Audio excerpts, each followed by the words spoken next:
Semoga lekas sembuh bumiku.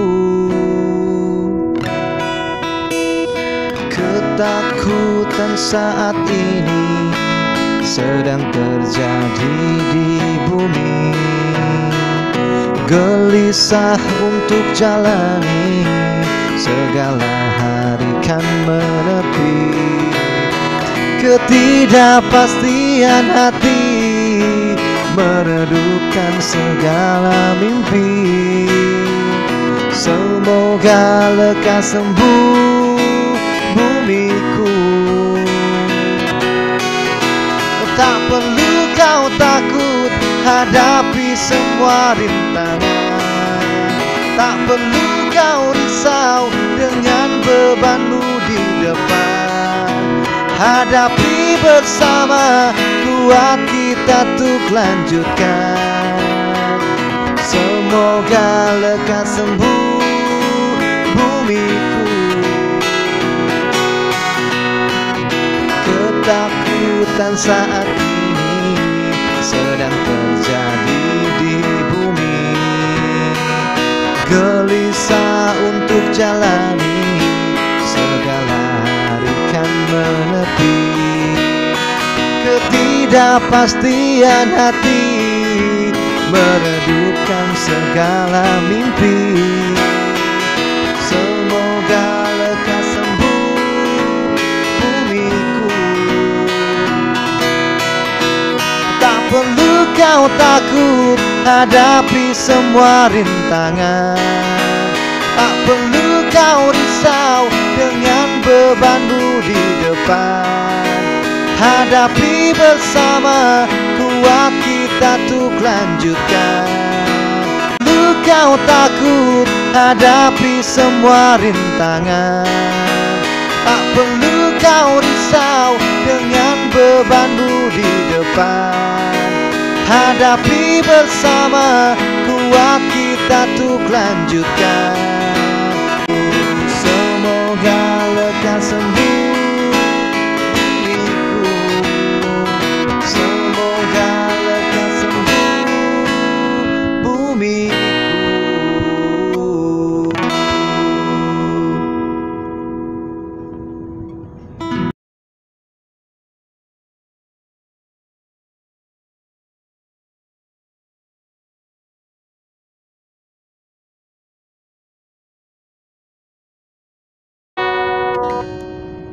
Isi hati yang sebenarnya. Aran berdiri di dekat mobil dengan pikiran berkecamuk menunggu si pemilik mobil. Melihat dari kejauhan punggung sekretaris Han yang bicara dengan Pak Mun, laki-laki itu terlihat menunjuk Pila beberapa kali. Lalu Pak Mun menganggukkan kepalanya juga. Mungkin mereka sedang membicarakan Tuan dan Nona, pikir Aran. Helaan napas getir masih keluar masuk hidung dan mulutnya. Dia tahu sikap sekretaris Han tadi hanya kepura-puraan. Mungkin dia tidak mencium keanehan dari sikapnya tadi. Jelas-jelas Aran sangat terlihat kikuk.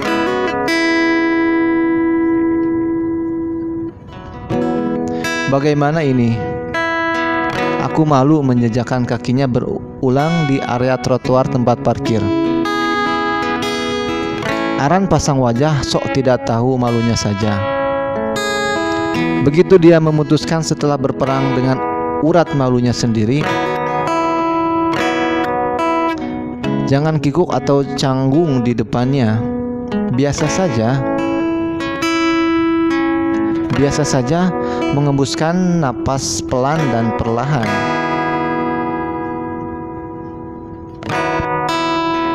Bagaimana aku bersikap biasa saja setelah ini? Masuk.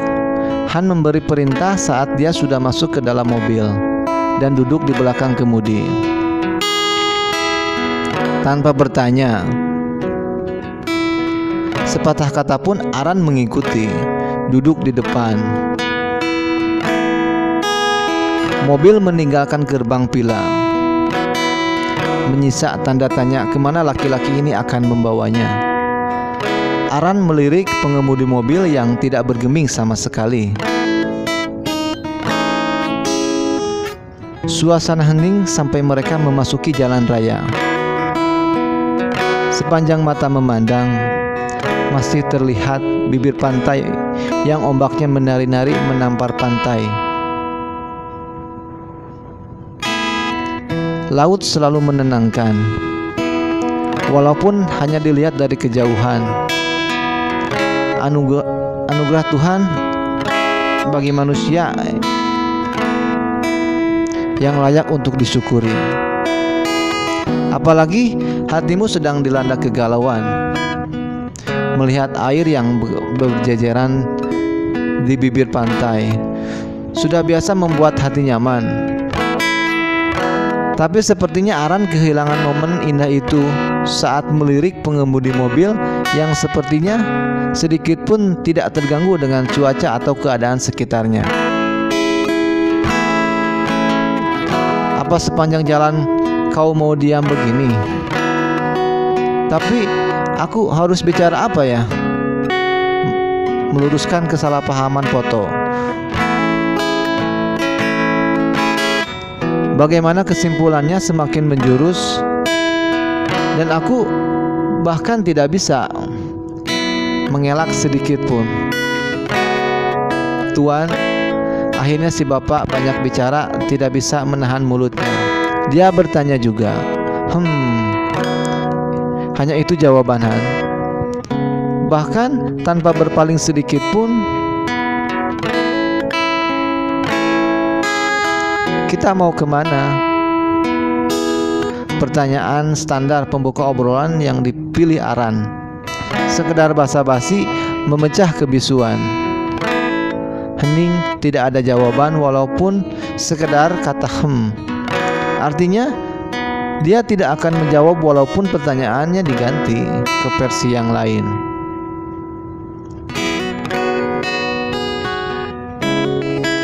Bisa tidak si dia bersikap normal pada orang lain. Tuan Han, apa Tuan Saga masih marah? Kenapa hari ini jadwalnya berubah? Benar, membuat pembicaraan yang tidak ada hubungannya dengan foto jauh lebih baik. Begitulah akhir pertanyaan yang dipilih Aran.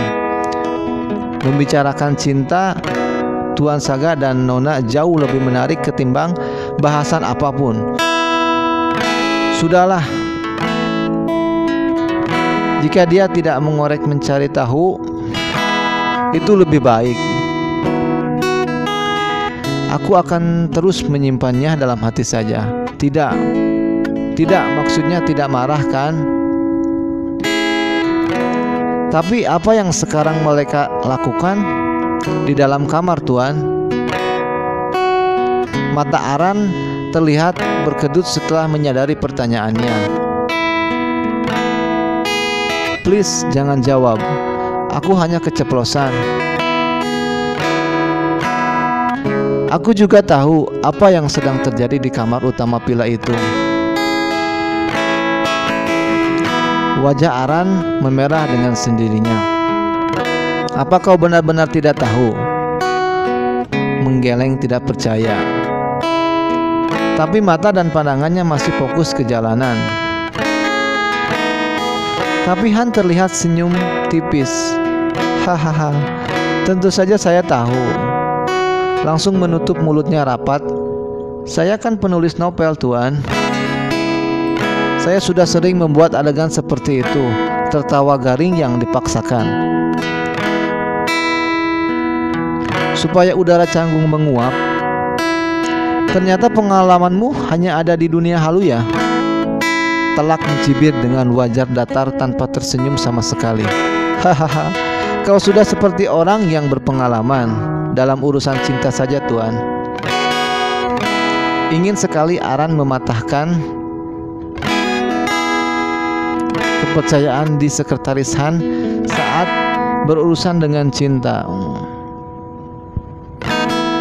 Karena dia tahu Laki-laki ini tidak pernah terlibat hubungan apapun dengan perempuan. Paling tidak pernah ada tercium media setelah skandal lamaran di TV yang dilakukan Nona Muda Putri di stasiun XXX waktu itu.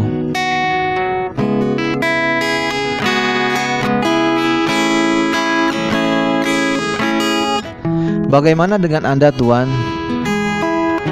Apa Anda tidak tertarik menjalin hubungan dengan wanita? Deg, Aran mengaitkan tangannya, menyesal dengan pertanyaan yang diucapkannya, menyinggung tentang cinta dan masa lalu.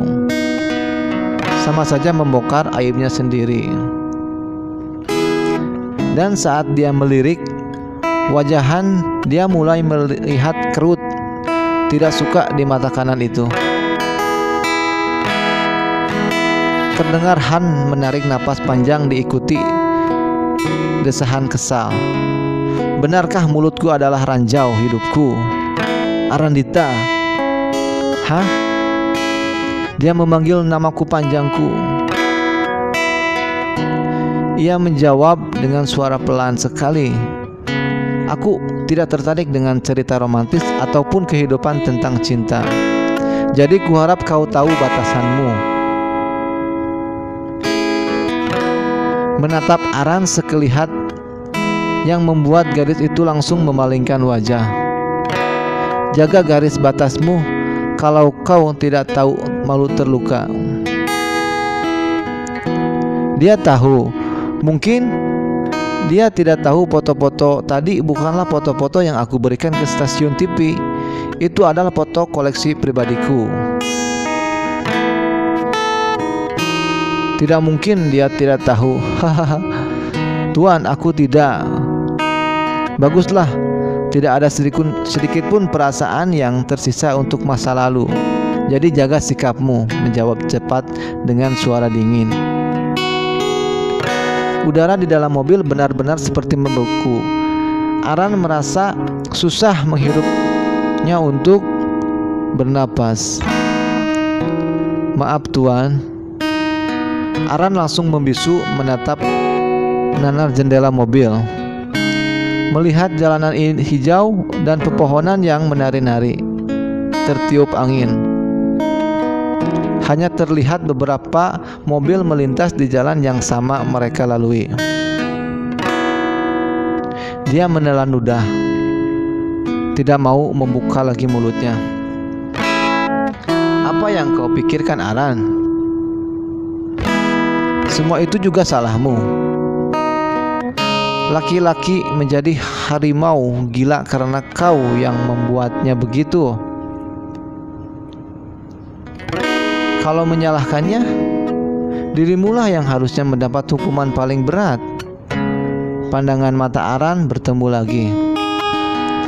Dengan mimpi yang siang malam mengejarnya dalam pelariannya. Dengan kelamnya, benang takdir yang terikat antara dirinya dan sekretaris Han.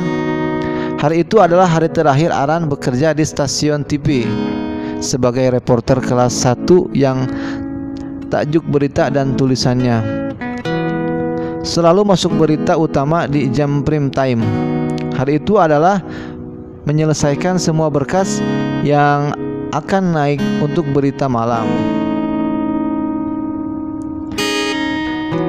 Ruangan kerjanya terlihat sedikit lenggang. Semua orang yang ada di dalamnya sedang sibuk dengan pekerjaan masing-masing. Tidak ada yang mendongkrak dari layar komputer. Berusaha bekerjaan dengan waktu dan helaan napas. Selesai. Menyadarkan kepala ke kursi empuk, Aran mengangkat tangannya, mengeliat ke kanan dan ke kiri, mengusir penat dan pegal. Ada yang mau kopi? Aku mau pergi ke bawah membeli kopi. Semua langsung mendongkak dan mengangkat tangan mereka dengan wajah penat dan lelah bercampur iri karena Aran sudah menyelesaikan pekerjaannya. Baik-baik, aku akan bawakan semua. Silahkan lanjutkan pekerjaan kalian. Tawanya disambut seringai dan beberapa makian di ujung meja. Mengumpati pekerjaan yang tidak selesai-selesai dari pagi buta tadi. Brak! Suara keras pintu terbuka. Semua seisi ruangan langsung terperanjat kaget. Ada yang terdengar memaki. Mereka berdiri dari tempat duduk, langsung berwajah bias, termasuk Aran, presidir stasiun TV, dan sekretarisnya sudah berdiri di depan pintu dengan aura penuh ancaman. Sekelilingnya sudah mengeluarkan aura hitam membunuh. Presidir, termasuk Aran, langsung meninggalkan kursi mereka mendekat. Ada apa ini? Kenapa presidir sampai muncul di ruangan berita? Apa kesalahan yang sudah kami lakukan? Tidak, siapa yang sudah membuat kesalahan sefatal ini sampai dia muncul di sini? Semua isi kepala orang-orang yang ada di luar. Semua isi kepala orang-orang yang ada di ruangan saling tumpang tindih, lupa dengan lelah, kantuk, dan kopi panas yang ingin mereka hirup aromanya. Semua keluar kecuali Aran. Saat sekretaris presidir bicara, kaki Aran sudah mulai melemah. Apa ini? Kenapa aku? Apa salahku? Perihal sekretaris Antara Group langsung melintas. Apalagi yang dia kerjakan di luar lain beritanya selain membututi laki-laki itu? Harimau gila Antara Group yang menakutkan. Tunggu, mereka berjanji merahasiakan namaku kan? Mereka tidak mungkin mengkhianatiku kan? Nona, semua karyawan satu ruangan Aran saling pandang, bahkan menatap Aran dengan tanda tanya. Mereka terlihat mengangkat bahu sambil bertanya dengan bibir rapat. Aran, apa yang kau lakukan? Kenapa? Apa yang membuat kesalahan pada presidir? Kami tahu gila, tapi ini presidir. Kesalahan apa yang kau sudah lakukan? Sementara Aran hanya membisu dan tidak memberikan reaksi apapun. Hanya tangannya yang sedikit bergetar.